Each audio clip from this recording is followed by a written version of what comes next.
Big boss ಸ್ಪರ್ಧಿಯಾಗಿದ್ದ Rajat ವಿರುದ್ಧವೂ ಕೂಡ FIR ದಾಖಲಾಗಿದೆ. ದೂರುದಾರ ಗಿರೀಶ್ ಕುಮಾರ್ಗೆ ಈ ಪ್ರಕರಣಕ್ಕೆ ಸಂಬಂಧಪಟ್ಟಂತೆ ಎಫ್ಐಆರ್ಗೆ ಸಂಬಂಧಪಟ್ಟಂತೆ ದೂರುದಾರರಾಗಿರುವಂತಹ ಗಿರೀಶ್ ಕುಮಾರ್ಗೆನೇ ಪೊಲೀಸರು ಸದ್ಯ ನೋಟಿಸ್ ಅನ್ನು ಕೊಟ್ಟಿದ್ದಾರೆ.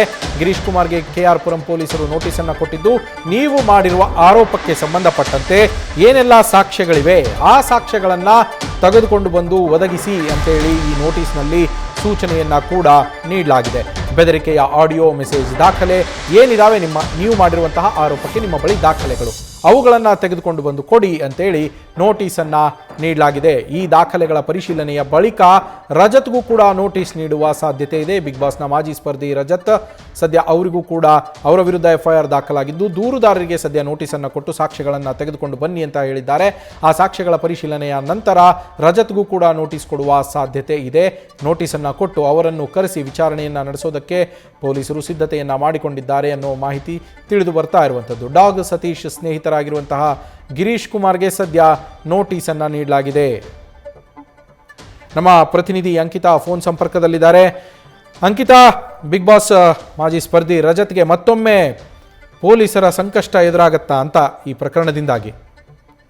ನವೀನ್, ಖಂಡಿತವಾಗ್ಲೂ ಬಿಗ್ ಬಾಸ್ ಸ್ಪರ್ಧಿಯಾಗಿದ್ದಂತಹ ರಜತ್ ವಿರುದ್ಧ ಈಗಾಗಲೇ ಎಫ್ಐಆರ್ ದಾಖಲಾಗಿದೆ. ಕೆಆರ್ ಪುರಂ ಪೊಲೀಸ್ ಠಾಣೆಯಲ್ಲಿ ಎಫ್ಐಆರ್ ದಾಖಲಾಗಿದ್ದು ಈಗಾಗಲೇ ಪೊಲೀಸರು ತನಿಖೆಯನ್ನ ಮುಂದುವರೆಸಿದ್ದಾರೆ.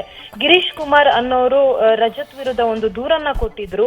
ಆ ಒಂದು ದೂರಿಗೆ ಸಂಬಂಧಪಟ್ಟಂತೆ ತಾವು ಮಾಡುವಂತಹ ಆರೋಪಗಳೇನಿದೆ ಅದಕ್ಕೆ ಸಾಕ್ಷ್ಯಗಳನ್ನ ಒದಗಿಸುವಂತೆ ಈಗಾಗಲೇ ಪೊಲೀಸ್ ಅಧಿಕಾರಿಗಳು ಕೂಡ ಸೂಚನೆಯನ್ನ ಕೊಟ್ಟಿರುವಂತದ್ದು. ಏನು ಬೆದರಿಕೆಯನ್ನ ಹಾಕಿದ್ದಾರೆ ಅಂತ ಹೇಳಿ ಆರೋಪ ಮಾಡಲಾಗಿತ್ತು. ಆ ಬೆದರಿಕೆಯ ಆಡಿಯೋ ಹಾಗೆ ಬೆದರಿಕೆ ಮೆಸೇಜ್ಗಳು ಏನಿದೆ ಅದರ ಕುರಿತಂತೆ ದಾಖಲೆಗಳನ್ನ ಕೊಡುವಂತೆ ಈಗಾಗಲೇ ನೋಟಿಸ್ ಅನ್ನ ನೀಡಿದ್ದಾರೆ.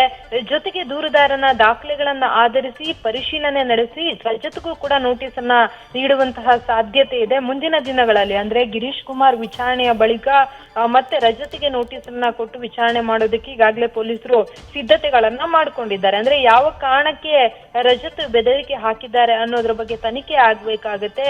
ಹಾಗಾಗಿ ಪೊಲೀಸರು ಈ ಒಂದು ಪ್ರಕರಣಗಳನ್ನ ಈಗಾಗಲೇ ಗಂಭೀರವಾಗಿ ಪರಿಗಣಿಸಿ ಪ್ರಕರಣದ ತನಿಖೆಯನ್ನ ಮಾಡೋದಕ್ಕೆ ಮುಂದಾಗಿರುವಂತದ್ದು. ಅಂದ್ರೆ ಡಾಗ್ ಸತೀಶ್ ಅತ್ಯಾಪ್ತನಾಗಿರುವಂತಹ ಅಂದ್ರೆ ಡಾಗ್ ಸತೀಶ್ ಅವರ ಸ್ನೇಹಿತ ಗಿರೀಶ್ ಕುಮಾರ್ ಕೊಟ್ಟಿರುವಂತಹ ದೂರು ಇದು.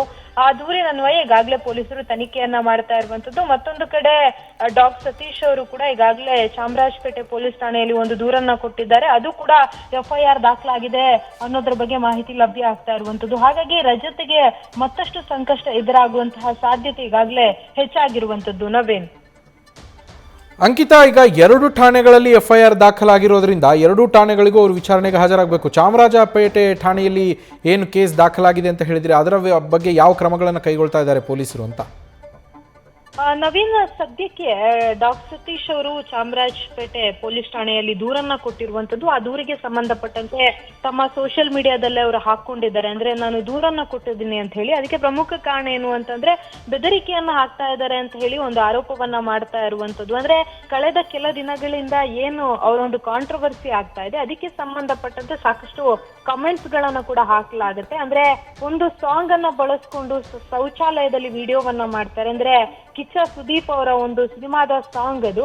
ಹಾಗಾಗಿ ಆ ಸಾಂಗ್ ಅನ್ನ ತೀರಾ ಇದ್ರಲ್ಲಿ ತೋರಿಸಿದ್ದಾರೆ ಅಂತ ಹೇಳಿ ಅದರಿಂದ ಅವಮಾನ ಆಗಿದೆ. ಜೊತೆಗೆ ಫ್ಯಾನ್ಸ್ಗೆ ನೋವಾಗಿದೆ ಅನ್ನೋ ಒಂದು ವಿಚಾರಕ್ಕೆ ಸಂಬಂಧಪಟ್ಟಂತೆ ಆಕ್ರೋಶವನ್ನ ವ್ಯಕ್ತಪಡಿಸ್ತಾ ಇರುವಂತದ್ದು. ಕೇವಲ ರಜತ್ ಮಾತ್ರ ಅಲ್ಲ, ಸಾಕಷ್ಟು ಜನ ಆ ಒಂದು ವಿಡಿಯೋವನ್ನ ಡಿಲೀಟ್ ಮಾಡಿ ಅಂತ ಕೂಡ ಕೇಳ್ಕೊಂಡಿದ್ರು. ಅದಾದ್ಮೇಲೆ ವಿಡಿಯೋ ಯಾವಾಗ ಡಿಲೀಟ್ ಮಾಡೋದಕ್ಕೆ ಮುಂದಾಗಲ್ಲ ಆ ಸಂದರ್ಭದಲ್ಲಿ ಇವರು ಬೆದರಿಕೆಯನ್ನ ಹಾಕಿದ್ದಾರೆ ಅನ್ನೋ ಆರೋಪ. ಆ ನಿಟ್ಟಿನಲ್ಲಿ ಚಾಮರಾಜಪೇಟೆಯಲ್ಲೂ ಕೂಡ ಸತೀಶ್ ಅವರು ದೂರನ್ನ ಕೊಡ್ತಾರೆ. ಅದಾದ್ಮೇಲೆ ಆ ದೂರಿನ ಅನ್ವಯ ಈಗಾಗಲೇ ಅಲ್ಲೂ ಕೂಡ ಎಫ್ಐಆರ್ ದಾಖಲಾಗಿದೆ. ಹಾಗಾಗಿ 2 ಠಾಣೆಯಲ್ಲಿ ಎಫ್ಐಆರ್ ದಾಖಲಾಗಿರೋದ್ರಿಂದ ಪೊಲೀಸರು ಮೊದಲು ದೂರುದಾರರ ಬಳಿ ತಾವು ಮಾಡುವಂತಹ ಆರೋಪಗಳೇನಿದೆ ಅದಕ್ಕೆ ಸಂಬಂಧಪಟ್ಟಂತೆ ಒಂದಷ್ಟು ಎವಿಡೆನ್ಸ್ ಗಳನ್ನ ಕಲೆ ಹಾಕ್ತಾರೆ.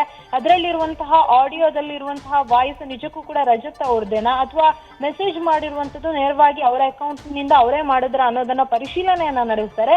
ಅದಾದ್ಮೇಲೆ ನೆಕ್ಸ್ಟ್ ರಜತ್ ಅವರಿಗೆ ನೋಟಿಸ್ ಅನ್ನ ಕೊಟ್ಟು ಮತ್ತೆ ಅವರನ್ನ ವಿಚಾರಣೆ ಮಾಡುವಂತಹ ಸಾಧ್ಯತೆ ಇದೆ.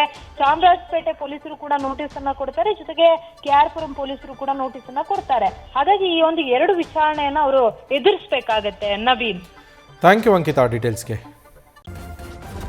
ನ್ಯೂಸ್ ಫಸ್ಟ್ ನಿರ್ಭೀತಿಯಿಂದ ನಿಮ್ಮ ಪರವಾಗಿ.